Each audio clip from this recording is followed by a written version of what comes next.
বন্ধুরা, তোমরা কেমন আছো? আশা করি ভালো আছো। আমিও ভালো আছি। তো আজকে করব লোটে মাছের চপ। দেখো কীভাবে লোটে মাছের চপটা করছি। তো দেখো লোটে মাছটা দেখো খুব বড় বড় ছিল, তো আমি কেটে কেটে নিয়েছি মাঝখান থেকে। তো তোমরা চাইলে পরে গোটাও করতে পারো, তো আমি কেটে নিয়েছি।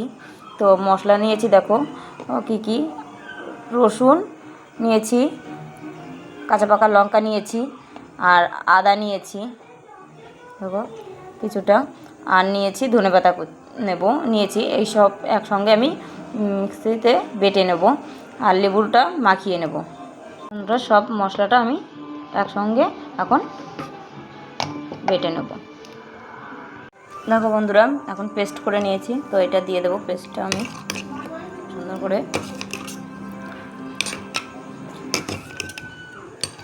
দেবো, লেবুর রসটা পুরোটাই দিয়ে দেবো। লবণ স্বাদ মতো। সুন্দর করে মাখিয়ে ম্যারিনেটটা করে রেখে দেবো। আমি আধা ঘন্টা রেখে দেবো, 30 মিনিট।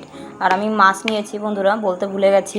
তো আমি 500 মাছ নিয়েছি, লোটে মাছটা আমি 500 নিয়েছি। তো আমি এখন এইভাবে রেখে দেবো আধা ঘন্টা। বন্ধুরা দেখো, আধা ঘন্টা ধরে মাখিয়ে রেখে দিয়েছিলাম। তো এখন আমি মাছগুলো এক একটা করে আমি তুলে রাখবো। আর এখান থেকে যেই ইটা আছে সব কিছুর গ্রেভিটা, তো ওইটা এখন দিয়ে আমি বেসনটা আর কর্নফ্লাওয়ারটা মাখবো, গোলাবো আর কি। তো এখন এইগুলো আমি সব একে একে তুলে রাখবো। বন্ধুরা কতটা গ্রেভি আছে, তো এই গ্রেভির মধ্যে আমি কিছুটা কর্নফ্লাওয়ার দেবো আর কিছুটা বেসন দেবো,